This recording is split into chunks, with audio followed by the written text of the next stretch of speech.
Good morning again, class.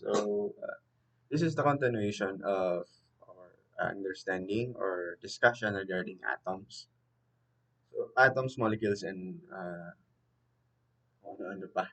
So, for today, for this part of the video, we will be talking about uh, atomic number, mass numbers, and isotopes. We have here actually is a UPAC or the International Union of Pure and Applied Chemistry Periodic Table of Elements. This is actually updated last 2018.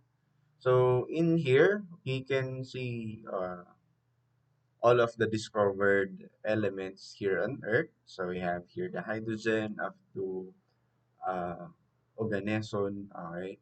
So dito, makikita natin yung arrangement, may mga numbers. Okay. Pero kung titingnan natin to, first time nating makikita to, ano yung mga numbers na yan? Bakit may mga ganyang values at kung ano-ano pa? So, ngayong araw or for this video, we will look into that or some of it para kahit paano meron na tayong understanding dito sa ating periodic table of elements. So, yun nga. As I said, we will be talking about atomic number. Okay? Also, we will be talking about mass number. And also, we will be talking about isotopes. So this is the scope of this video. So here are some of the discussion, or here are the discussions regarding atomic numbers, mass numbers, and isotopes. First, let's just define first this three. So atomic number is actually just the number of protons in the nucleus. Okay? So why do we focus on the number of protons? So by atomic number, ito kasi yung hindi nagbabago for an atom. Okay? There are some cases, class, kasi na nangyayari. Uh, Alam kasi natin, at neutral state, yung pag, pag walang charge, yung or walang, kumbaga walang current or walang kung ano man dun sa system natin, dun sa atoms natin, nag-exist yung equal yung number of protons and electrons. Pero at some cases kasi, an atom may lose its electron, kaya yung atomic number for a specific atom ay ipinattern nila or this reference on the protons. So, next natin is the mass numbers. Mass number. Mass number is just the number of protons plus the number of neutrons. Anong kinaibahan nung bakit kailangan pong magkaroon ng number of protons plus number of neutrons, which is the mass number? At some cases kasi, class, merong mga atoms of the same element that have different number of neutrons, which we call the isotopes. Okay? So, by isotopes, these are actually atoms of the same element with different number of neutrons in the nuclei. Okay? So, some examples of those isotopes, sinasabi natin halimbawa, kung meron kang, dito muna natin tingnan, when we talk about an atom of an element, we just write it as this. So, naka-superscript yung ating atomic number, or number ng proton natin, at nasa baba yung mass number. So, for the isotopes, here are some examples of isotopes. We have here the isotopes of hydrogen. Okay. So, kung makikita natin dito, class, yung mass number natin dun sa isotopes natin ay nagbabago.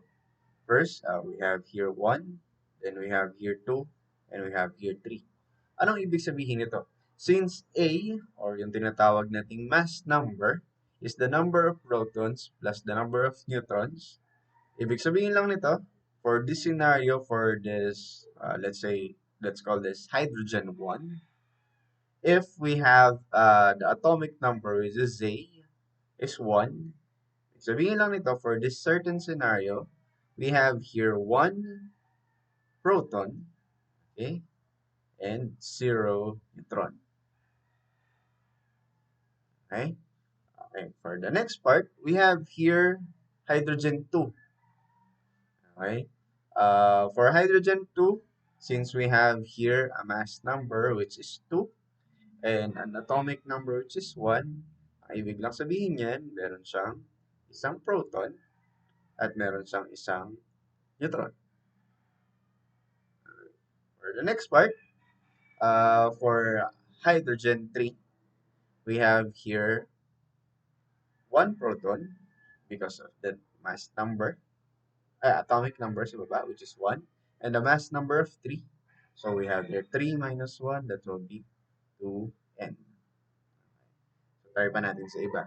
So I have here isotopes of uranium. We have here the uranium-235 and the uranium-238. So for the atomic number, tingnan lang muna natin sa baba. Since nakita natin ang atomic number niya ay 92, 92 din to, ibig sabihin both of them have 92 protons. So how about the neutrons? So ang gagawin lang natin dyan, we just need to deduct or subtract. So mangyayari lang for the uranium-235 for the number of neutrons. So we have here dyan, 235 minus 92. So we have there 3. Okay. Then we have there 4. Then we have there 1. So we have there 143 neutrons for uranium-235. And we have there 146 neutrons for uranium-238. Ano naman ako ng compute. Okay. Sinecheck ko lang. Oo, may mali akong compute.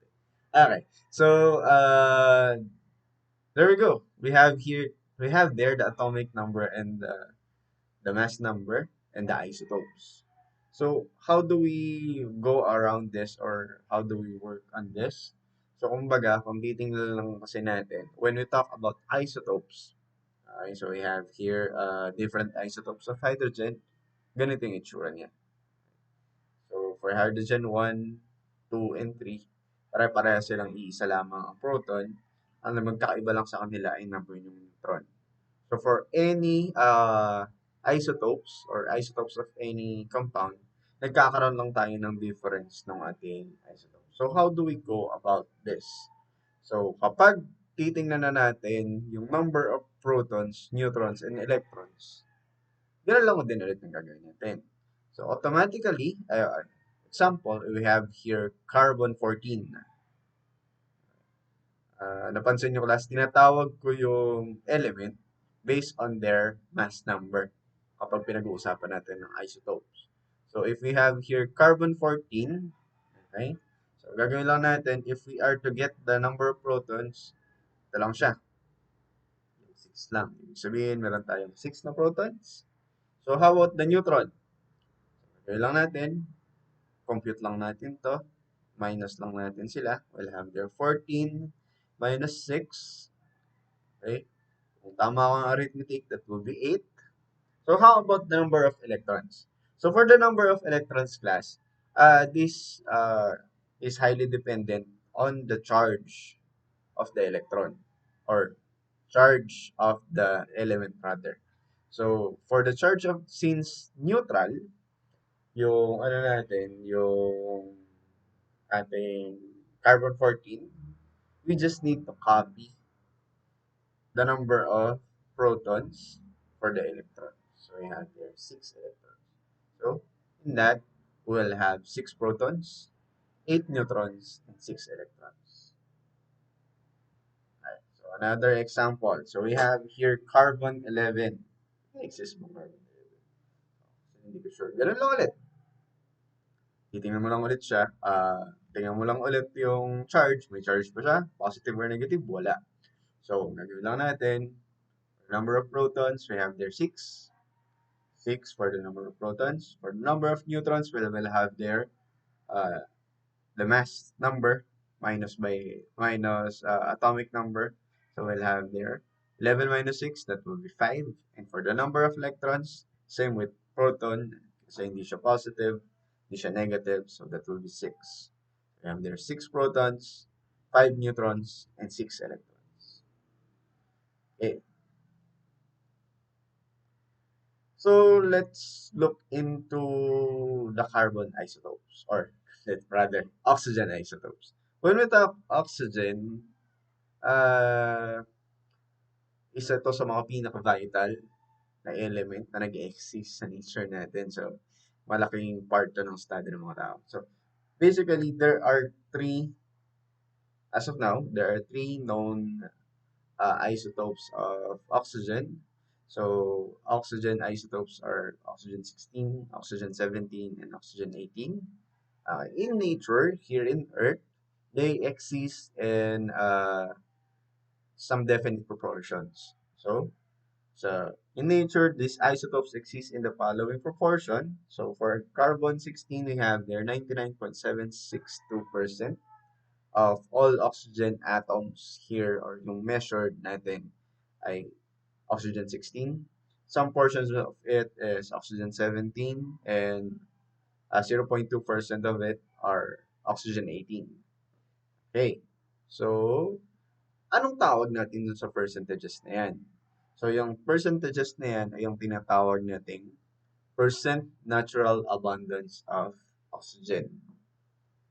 Okay? So, yung numbers na yan, pag nakita natin na, halimbawa, stated yung for any chemicals, or for any element, express yung number of, ano niya, yung percentage or proportions ng isotopes. Yan yung tinatawag nating percent natural abundances. Just another additional info regarding isotopes. So, let's look into this.